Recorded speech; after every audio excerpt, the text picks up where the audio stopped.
D'abord, j'ai trouvé que la musique était absolument géniale. Et je voudrais savoir comment vous l'avez construite, enfin, qui l'a construite, avec qui elle a été écrite. Et puis aussi si c'était avant, après, pendant les périodes où vous dessiniez. Enfin, comment ça s'est passé?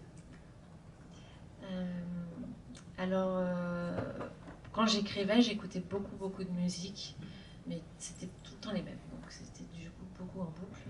Pardon, Sanda. Euh, donc j'avais déjà les couleurs, les couleurs un peu des musiques que je voulais. Et je sais que je voulais quelque chose qui soit un peu jazz, parce que j'adore le jazz, que j'adore le saxo et la trompette, et que je voulais qu'il y ait cette couleur un peu chaude, un peu même old school, d'une certaine manière.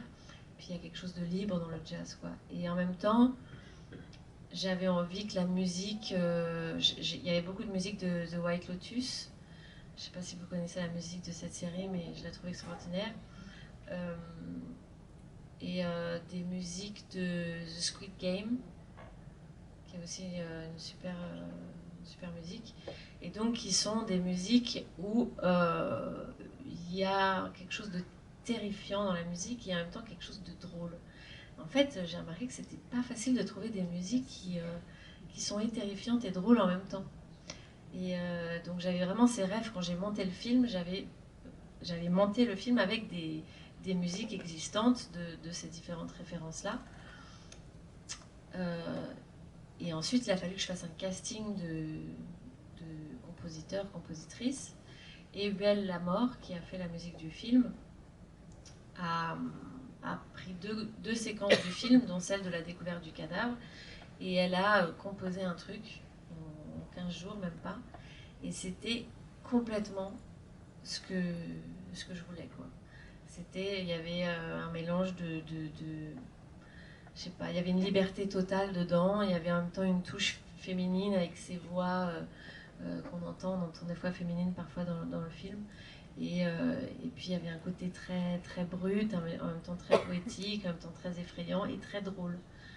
Et donc ça a été une évidence. Et ensuite on a travaillé ensemble pendant longtemps, parce que c'est long de faire des... En fait, c'est une partie très intéressante, mais très longue et très stressante, parce que c'est... Moi, je ne suis pas du tout musicienne, donc c'est difficile d'expliquer à une compositrice ce qu'il y a dans ma tête au niveau son, parce que j'ai pas la manière de dire les... Donc c'est toujours plus long, mais c'est hyper intéressant. Et elle est géniale, Huel la mort, elle s'appelle. Oui, bonsoir. Bonsoir. Donc, votre film est assez foisonnant, je vais dire. Donc, il y a des petits gags qui font la comédie, mais qui vont aussi dans le sens du film. Je pense au deuxième bateau dans La Rade de Marseille, ou bien le couple qui s'embrasse quand elle est chez le gynécologue. Ah, vous l'avez lu, ça? Je pense que beaucoup de monde l'a vu. Mais il y a trois choses qui reviennent de manière plus récurrente, deux que je crois comprendre. Donc, le coach en écriture... Bon, c'est un homme qui est coach, etc. Il y a beaucoup de scènes où, en particulier, votre personnage crie de manière très caricaturale. Mais la troisième chose qui est quand même assez construite et qui revient, c'est le morceau manquant au cadavre. Et est-ce que c'est juste un gag, ou bien est-ce qu'il y a une idée plus travaillée derrière? C'est un peu les deux. C'est un peu de la déconnade et en même temps, c'est de la déconnade avec un petit sens derrière, c'est-à-dire que c'est quelque chose qu'on dit dans la vie d'ailleurs beaucoup. Mais les mecs, vous pensez qu'avec votre bite, quoi. C'est un truc qu'on dit beaucoup. Et pourquoi on le dit, c'est qu'il doit y avoir parfois quelque chose derrière. Et donc, vu qu'on est quand même dans une farce, hein, ce film est une farce, c'était une image qui, surtout quand elle se retrouve avec ce pénis dans cette main, où elle dit, mais c'est à cause de toi tout ça. C'est une manière pour moi un peu drôle de dire, voilà, il faut en fait, pour moi, j'ai envie de parler du désir aussi dans le film. C'est-à-dire que le problème n'est pas de désirer ou d'être excité les uns envers les autres. C'est-à-dire que pour moi, ces filles-là, quand elles voient ce mec torse nu, elles éprouvent de l'excitation. Bon, je comprends qu'un homme, quand il voit une femme torse nu, puisse éprouver de l'excitation. Je parle pour les couples, les gens hétéros. Mais Mais après, c'est une question d'empêchement, c'est-à-dire de savoir se contrôler, de savoir s'empêcher, de ne pas imposer absolument son excitation à l'autre. Et donc, d'incarner cette idée-là de l'empêchement et de la pulsion, avec ce morceau, comme vous dites, c'était une manière de parler de ça, quoi. Avec humour, avec un petit clin d'œil, puis en même temps, elle le recoue. Il y a un endroit où, bon, ça a fait chier que ça a été découpé, et en même temps, on a été obligé d'en arriver là, quoi. C'est Virginie Despentes qui dit que le féminisme n'a jamais tué personne, et le patriarcat tue tous les jours, et que si les hommes avaient peut-être un peu plus peur de se faire lacérer la bite, donc je cite Virginie Despentes, peut-être qu'ils contrôleraient un peu mieux leur pulsion. Donc c'est juste une manière de dire que c'est vrai que je pense qu'on est dans une société où inconsciemment la femme il y a une forme de terreur. Quand on regarde par exemple sur les plateformes, on voit qu'il y a beaucoup de documentaires, de faits divers. 95% de ces faits divers, on voit des femmes tuées, violées, depuis toujours jusqu'à aujourd'hui. Inconsciemment, on a ça dans la tête, c'est-à-dire qu'il y a une peur qui s'installe, quoi. Il y a une violence qui est omniprésente. Et donc, je ne sais plus pourquoi je parle de ça, mais je ne sais plus pourquoi je fais ce lien-là, mais donc le féminisme ne tue pas. Mais dans ce film, cette violence accumulée, je voulais la remettre, l'extérioriser avec humour, parce que je ne suis pas pour la violence, mais ça permet, je sais pas, je me suis dit ça permet de... Je sais pas ce que ça permet. Peut-être de faire du bien, ou peut-être juste d'amener une discussion justement par rapport à ça, par rapport à l'empêchement, par rapport à la terreur et tout ça, quoi. Et c'est pour ça que cette scène de fin pour moi était ultra importante. C'est-à-dire qu'à un moment donné, cet espace qui est celui de la rue, qui est l'espace public, bah, elles sont... Et on l'a vraiment vécu, hein. Cette scène, on l'a vraiment tournée plage des Catalans en pleine nuit, dans la rue. On a dû virer, malheureusement, les hommes, les hommes, les garçons qui étaient sur les bancs à minuit. Au début, ils n'étaient pas trop contents. Et puis ensuite, ils ont vu la scène, ils étaient plutôt contents.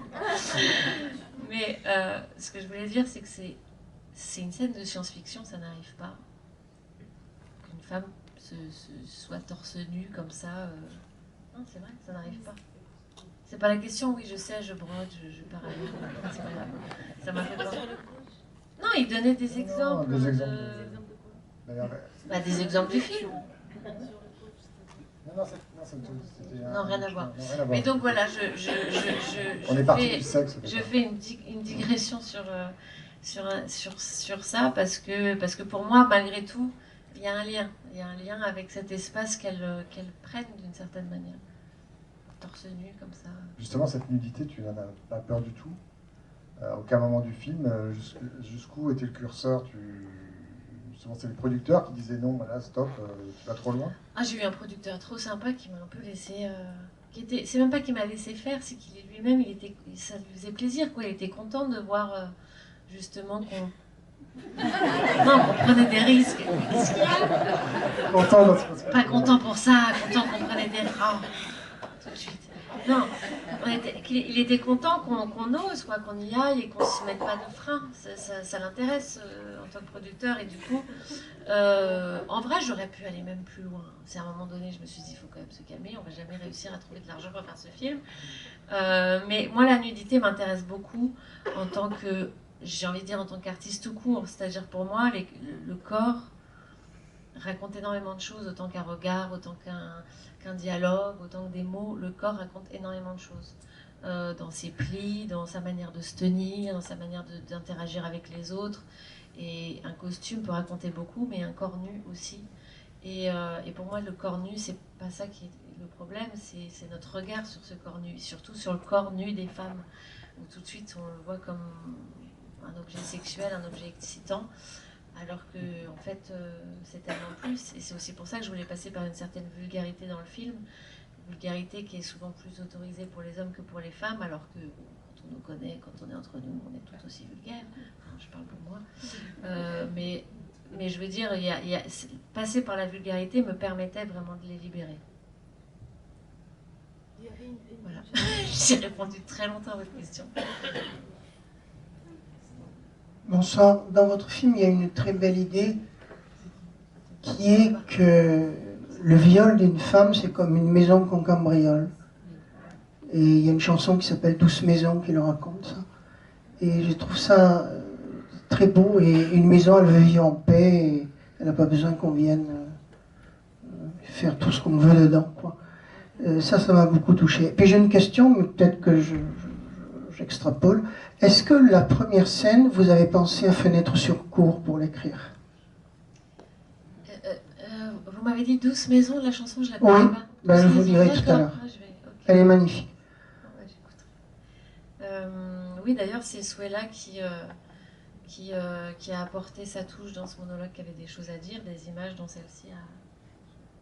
Ouais, donc elle avait des choses à dire et donc elle a improvisé. Et alors, pour Fenêtre sur cour, oui, tout à fait, moi, c'est un film que j'adore.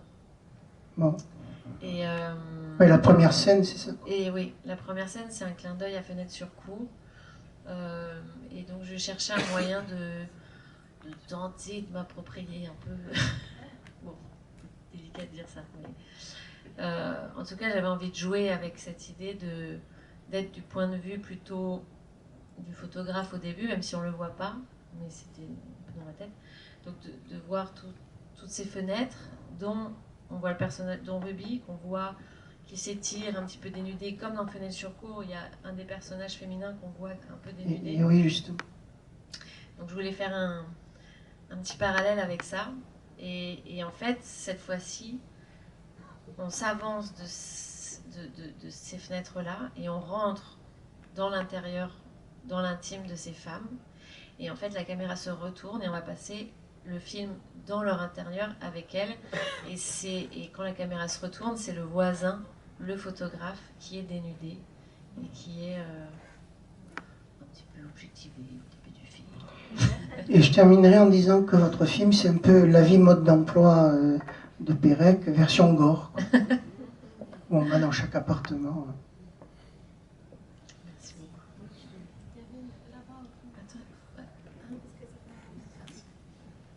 beaucoup. Bonsoir, merci beaucoup pour le film, il est incroyable, c'est un vrai coup de poing qui fait vraiment du bien. Merci beaucoup.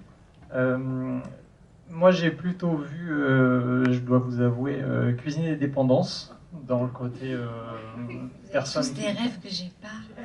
Moi je l'ai, heureusement. Cuisine et dépendance? Oui, c'est un Bakri Jaoui, ça fait un petit moment. Beaucoup plus récent, je pense que vous avez vu peut-être. Cuisine et dépendance? Très marrant. Sur l'humour? Non, sur le côté À l'intérieur. vision du voisin. Je ne sais pas si vous vous souvenez quelques scènes avec Bakri où il passe sur le balcon et il observe le monsieur qui regarde la télé et qui a l'air de passer une meilleure soirée avec lui. Bref. Je ne sais pas si vous avez vu The Substance, mais si, moi, je viens de le voir. Voilà, et j'ai vu beaucoup de parallèles avec, avec votre film. Et en interview, elle parlait beaucoup d'aller chercher le grotesque et l'humour pour se rapprocher du genre horrifique. Et j'ai trouvé que ça parlait beaucoup. Enfin, votre film a beaucoup parlé dans cette démarche-là. Carrément, je viens de le voir, The Substance, et j'ai beaucoup aimé. J'ai beaucoup aimé, et en fait, Revenge, qui est son premier film, est une source d'inspiration pour Femme au balcon. Donc j'étais déjà inspirée par Coralie Farja et par ce gore et ce grotesque et une forme de liberté. En fait, je pense que dans les films de genre, il y a un endroit où on peut déborder, on peut s'autoriser beaucoup. On peut même frôler le mauvais goût. Et en tant que femme, moi je sais que dans la vie je suis plutôt, jusqu'à présent, peut-être c'est en train de changer, mais à vouloir absolument bien faire, à vouloir... il y a un côté un peu chercher à être... à pas déborder. Et en fait avec le genre c'est l'inverse, on peut tout péter, quoi. Et c'est ça qui m'intéressait avec le gore, le fantastique et le grotesque. Merci. Bonjour, merci beaucoup pour votre film et d'être venu. Je voulais savoir, déjà j'ai beaucoup aimé le fait que ce soit très coloré, ça a justement rappelé Almodovar, et je me demandais si Femme au bord de la crise de nerfs vous avez peut-être un peu inspiré sur le fait que les voisins montent, descendent, le balcon, le côté quelques appartements uniquement dans tout le film, je sais pas. Oui, carrément. Almodovar, de toute façon, Femme au bord de la crise de nerfs et Volver, c'était vraiment mes deux références pour ce film. Pas seulement pour les personnages féminins, parce que Almodovar, pour moi, c'est un des seuls où les personnages féminins, je me suis toujours... c'est pas que je me suis retrouvée, mais c'est la première fois que je voyais des femmes qui prenaient l'espace, qui étaient complexes, qui étaient pleines de contradictions, qui parlaient fort, qui étaient hautes en couleurs, et j'ai toujours aimé ces femmes-là, et je me suis toujours plus reconnue que dans d'autres films. Donc oui, ces deux films-là d'Almodovar sont des grosses références pour ce film-là. Surtout dans toute la première partie du film. Après, il y a d'autres films, il y a un petit peu des films de Tarantino, Boulevard de la Mort, je ne sais pas si vous l'avez vu, d'ailleurs j'ai fait un petit clin d'œil en utilisant une musique. Je ne pensais pas qu'on aurait les droits et on les a vus, c'était assez hallucinant. Et Down in Mexico, je ne sais pas si vous avez repéré cette musique. Et il y a des films coréens d'horreur coréens ou japonais. Il y a eu The Chaser, il y a eu The Strangers, même It is a Killer, qui n'a encore rien à voir, mais malgré tout dans la mise en scène, il y a énormément de liberté. Et puis, un film français, Le Père Noël est une ordure, que j'ai dans le découpage. C'est un de mes films préférés, j'ai dû le voir 50 fois, je ne sais même plus. Et pour moi, oui, il y a énormément d'humour dans Père Noël est une ordure, et en même temps, c'est un peu trash en vrai. Hein. Carrément, il y a quand même un corps découpé à la fin, jeté dans un zoo. Je suis en train de spoiler pour ceux qui ne l'ont pas vu, désolé. En tout cas, si vous ne l'avez pas vu, il faut le voir celui-là. Parce que... En plus, je crois qu'il a bien vieilli.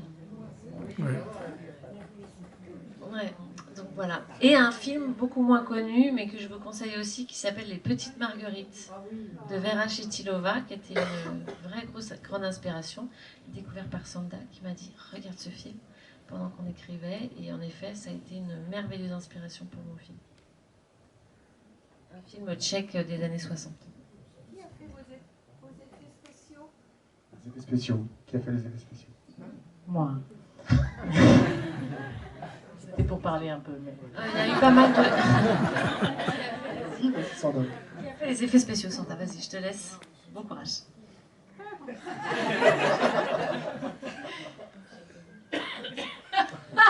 C'est pas non plus.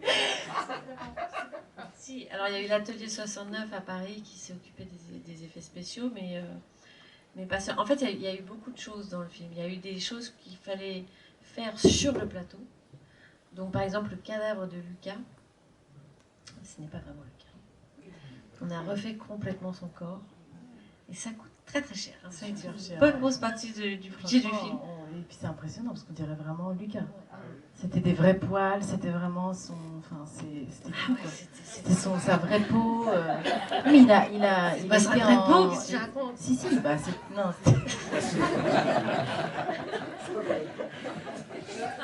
d'écrire un nouveau film d'horreur. Mais non, je veux dire, il a fait le moulage. Comment ça s'appelle? Enfin, c'était vraiment comme si c'était lui, quoi. Oui, pour faire un cadavre d'un comédien, il faut un moulage. Donc le comédien il le met, mais c'est assez. Faut pas être claustro. Hein. Moi, je l'ai fait une fois. On est complètement recouvert, on peut plus bouger parce que ça sèche sur nous. Donc c'est une espèce de silicone, de pâte qu'on met sur nous, et puis au bout d'un moment ça durcit. Donc il y a plusieurs couches en plus. Il y a juste un petit trou dans les... Enfin c'est horrible, c'est vraiment horrible. Et donc ils ont fait ça pour Lucas. Et donc on avait ce corps comme ça, qui avait une forme particulière, puisqu'il devait donc s'empaler sur ce... Et donc ça a été toute une machine qui a été créée par cet atelier 69, où le corps était planté, et à un moment donné, ils activaient un truc, et bam. Sauf que Sur le le tournage, problème, ça n'a pas du tout marché comme ça. il faut savoir qu'on n'avait pas beaucoup de temps, parce qu'on n'avait pas beaucoup de budget, et donc tout était millimétré, donc on avait un après-midi pour faire cette scène de découverte du corps. Et donc j'avais dit, enfin on s'était vu quand même beaucoup en amont, on s'était dit il faut que ça explose, enfin, c'est un film d'horreur grotesque, il faut qu'il y ait du sang partout. Et donc il me dit, ah pas de problème, on commence la journée, oui mais ça va exploser, ça va être, il va y en avoir partout, hein. Très bien, donc on a quelques prises, parce qu'on n'a pas beaucoup de temps, et puis vu qu'on doit nettoyer entre chaque prise, on organise tout, on répète tout, hein, et là on envoie le action. Il y a vraiment genre, mais vraiment un mini filet de sang qui gicle. Et ils ne comprennent pas pourquoi ça ne fonctionne pas, donc les pauvres, je sais qu'ils étaient mal, hein. Ça ne fonctionnait pas. Il y avait le corps, bon bien sûr sans palais, mais il n'y avait pas de sang. Il y avait juste un petit filet. Et nous, on en faisait des caisses, donc on faisait il n'y avait rien. Et moi, je criais vraiment et dans ma tête, c'était parce que ça, il n'y a rien. J'étais vraiment pas bien. Et donc, entre couper et je courais derrière qu'est-ce qui se passe, et je devenais folle. Et je savais qu'on a essayé 3-4 fois. On n'a jamais réussi à avoir du sang. Et donc j'ai été très déprimée ce soir-là. Vraiment, je me suis dit, ça y est, c'est foutu. Enfin, dans ces cas-là, on a l'impression que c'est une catastrophe vraiment et que le film va être raté. C'est-à-dire que vraiment, on se dit, c'est foutu. On n'a pas beaucoup de recul. Mais heureusement, les effets spéciaux, donc les autres, il y a les effets spéciaux. Alors, j'arrive jamais à me retenir les noms. Il y a les effets spéciaux sur place avec les vraies matières. Et après, il y a les effets spéciaux en post-prod. Donc, c'est là qu'eux, ils arrivent, qu'ils viennent nous sauver. Ils nous ont rajouté plein de sang.